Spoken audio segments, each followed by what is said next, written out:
Has Michael Chandler gone too far? The MMA world is erupting with accusations of foul play against one of its most explosive fighters. With claims of illegal moves and unsportsmanlike tactics making headlines, fans are left wondering, are these just heated battle instincts, or is Chandler crossing the line? Let's dive into the controversy. Michael Chandler has become a household name in MMA, largely due to his electrifying performances and high-stake clashes with the best fighters in the sport. His ability to deliver crowd-pleasing bouts is undeniable, but his recent actions have cast a shadow over his reputation. The most recent chapter in this unfolding saga is his rematch with Charles Oliveira at UFC 309. While Oliveira emerged victorious in a hard-fought battle, Chandler's performance left fans and analysts alike questioning his adherence to the rules. What should have been a celebration of Oliveira's grit and skill turned into a heated debate about Chandler's tactics. Accusations of eye pokes, illegal strikes, and fence grabbing dominated post-fight discussions. Critics argue that these actions weren't isolated incidents, but part of a pattern stretching across multiple bouts. Fans on social media have dissected every controversial moment, fueling a firestorm of debate. Now, Chandler's reputation as one of MMA's fiercest competitors hangs in the balance. At the forefront of the allegation are the eye pokes. Eye pokes are among the most dangerous fouls in MMA, as they can cause serious, even permanent damage to a fighter's vision.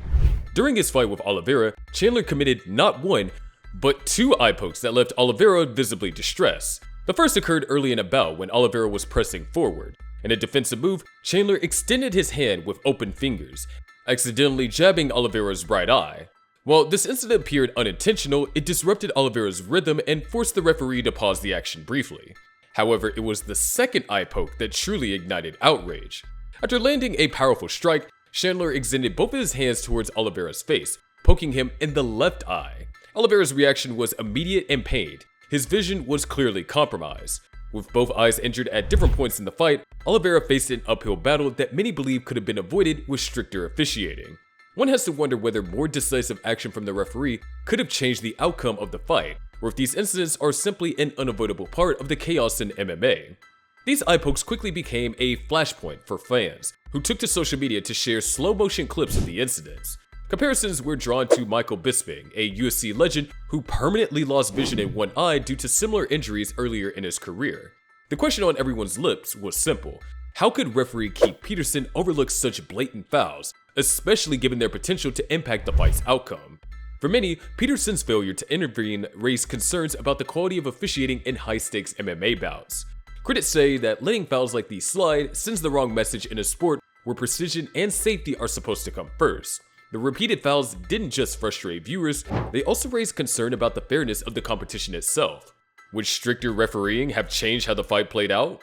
These incidents have sparked bigger discussions, far beyond this one fight, about whether UFC referees are doing enough to enforce the rules. For Chandler, this backlash isn't just tied to one bad night, it's part of a growing narrative that could overshadow his entire career.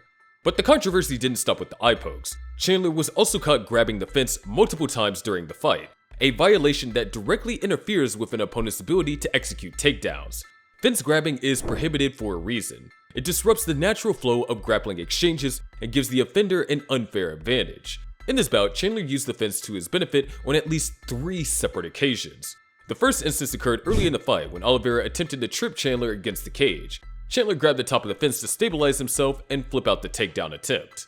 Later, as Oliveira saw another takedown, Chandler once again clutched the fence, making it harder for Oliveira to pull him away. Despite these illegal moves, Oliveira managed to secure the takedown, showcasing his resilience and skill.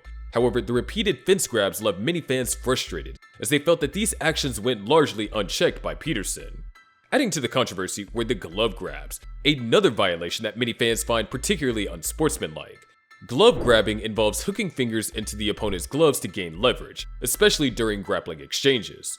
This tactic is strictly prohibited, yet Chandler was caught doing it multiple times against Oliveira.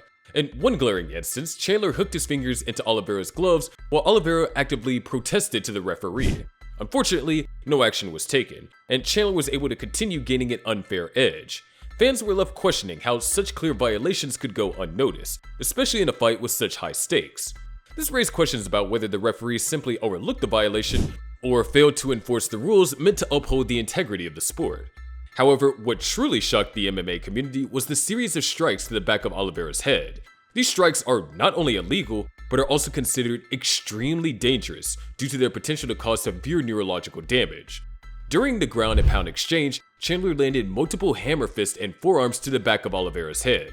Fans reviewing the footage counted as many as 7 illegal strikes in quick succession. Yet Peterson, standing just feet away, failed to issue a warning or deduct a point. This apparent inaction infuriated fans and analysts alike, as they felt it jeopardized Oliveira's safety and the integrity of the sport. The risk associated with strikes at the back of the head cannot be overstated. Fighters and fans alike are well aware of the tragic case of Pritchard Colon, a boxer who suffered life-altering injuries due to repeated blows to his vulnerable area. The fact that Chandler continued to land such strikes without consequences has led many to question his intentions. While some argue that these actions may have been unintentional, others point to the frequency and precision of the strikes as evidence of deliberate foul play. Adding to the outrage is the lack of intervention from the referee, leaving fans wondering whether proper officiating could have prevented such incidents. How many more fighters need to suffer before stricter rules and enforcement become a priority? This brings up the question of whether fighters who repeatedly commit such dangerous fouls should face stricter penalties to prevent this behavior in the future. The fallout from these incidents have been swift and far-reaching. Social media platforms like Twitter and Reddit have exploded with criticism, with fans calling Chandler's performance one of the dirtiest in UFC history. Many has gone as far as to label him as the dirtiest fighter in UFC, a title that starkly contrasts with the respect he garnered earlier in his career. The criticism hasn't been limited to just Chandler though. Referee Keith Peterson has also faced significant backlash. Fans and analysts have accused Peterson of failing to enforce the rules and protect the fighters, with some even questioning his fitness to officiate high-level bouts. Chandler's fight against Dustin Poirier at UFC 281 adds another layer to the controversy. In that bout in particular, Poirier accused Chandler of fishhooking, a foul involving the insertion of fingers into an opponent's mouth during grappling. Chandler later admitted that his hand ended up in Poirier's mouth, but denied any malicious intent. The fight also featured another shocking moment when Chandler was accused of deliberately blowing blood onto Poirier's face after suffering a broken nose. Chandler defended his actions by claiming he needed to clear his airways, but Poirier wasn't convinced, calling Chandler a dirty fighter in his post-fight comments. Taken together, these incidents paint a troubling picture. While Chandler's dynamic style and aggressive approach have made him a fan favorite, these repeated fouls have left a stain on his reputation. Whether these actions are a result of instinctive reactions in high-pressure situations or a deliberate strategy to gain an edge, the frequency of the infractions is difficult to ignore. The role of officiating in these controversies cannot be overstated either.